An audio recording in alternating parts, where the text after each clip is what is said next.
ang tao pala, pagka andun na siya sa piling ng Panginoon, minsan bumabalik sa piling ng sanlibutan dahil sa laman. Flesh. Yun. Lust of the flesh.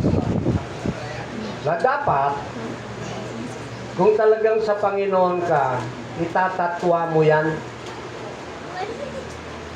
Eh kung abutan ka ng kamatayan, ngayon, paano yun? Oh, wala ka sa piling ng Panginoon, pero nagbibigay ka ng panahon sa Kanya.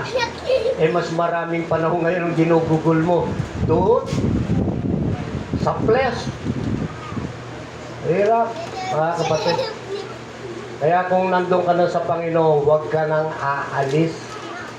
Mananatili ka na. Aasahan mo na siya sa lahat ng panahon at pagkakataon. Itakwil mo yung flesh. Takwil mo yung flesh. Yan ang magpapasama sa'yo sa darating na mga panahon at pagkakataon. Yung gawain ng flesh. Eh, hindi rin natin hawak ang ating buhay, mga kapatid. Sa halip, unahin natin ang Panginoong Diyos. Pagka inuna mo na ang Panginoong Diyos,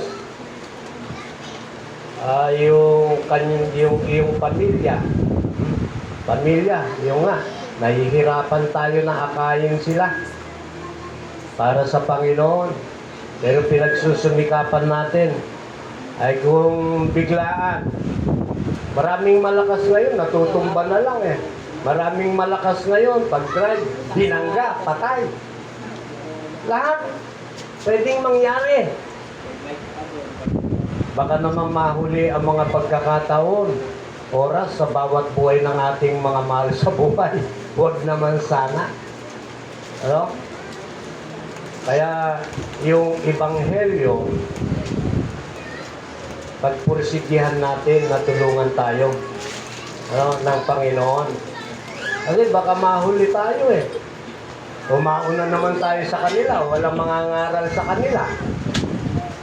Ganun lang po yun, mga kapatid. Kailangan Diyos, pamilya, trabaho, gawain sa Panginoon at neighbors. Doon lang, oh. Doon ka lang iikot, 5. Una, Diyos. Diyos, unang-una sa lahat. Wala na. Dahil yung Diyos, bibigyan kanya, sabi kanina dito nung gantimpala ba? Yung gantimpala niya, yung koronang hindi kumukupas kailanman. Fadeless crown, crown of glory. Sabi doon sa 1 Peter 5:4. Yan ang bibigay niya. Pag dumating dito yung pangunahing pastol, walang iba kundi ang ating Panginoon. Sila'y pagkakalooban ng koronang di kukupas kailanman. Bay, gusto natin yung koronang di kukupas kailanman. Kaya nakita nyo doon, ginawan nila yung corona, andun, may crown. 1 Peter 5:4, makita nyo, andun po yun, mga kapatid. Kaya, yung umaasa sa Panginoon, patuloy na naglilingkod sa Kanya ng may katapatan. Yung umaasa sa Diyos, kapangalawang bagay ay nagpapatuloy na magpuri. Yung unceasing praise, yung walang tigil na pagpupuri. Halimbawa, tumigil po tayo dito, di po ba? Ngayon, pag-uwi nyo, nananalangin kayo, maawit kayo para sa Panginoon. Yun po ang sinasabing unceasing praise, lagi mong naaalala ang Panginoon, tulad ng sinasabi niya sa 104 verse 33. Mga kapatid, ganito po ang sabi ng ating Panginoon. Aawitan ko si Yahweh. Palagi kong aawitan. Siya'y aking pupurihin habang ako'y nabubuhay. Yung pagpupuri sa Panginoon, hindi lang puri ito sa loob ng bahay-sambahan ng Panginoon, kundi sa labas.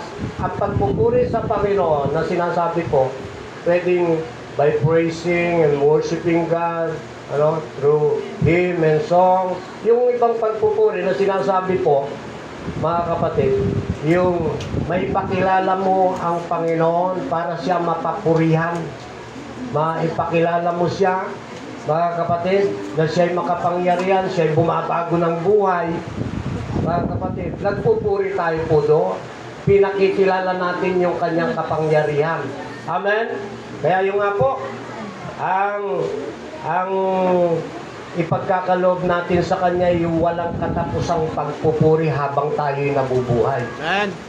Habang tayo'y nabubuhay, mga kapatid, yung unsceasing praise ay dapat makita sa atin. Patuloy.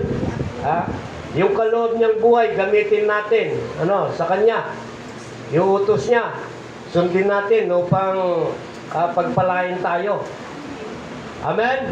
Linggo ngayon, Sunday service. Unahin natin siya. Hindi naman mahirap sumunod sa Panginoon. Ano sabi? Praise the Lord, 9:30. Salamat sa Diyos, unti-unting na-upgrade. At tayo naman, unti-unting napapapuri, papuri sa Panginoon sapagkat sinusunod natin ang kanyang mga utos. Amen? Amen. Sabi natin, maaga kayong dumalo,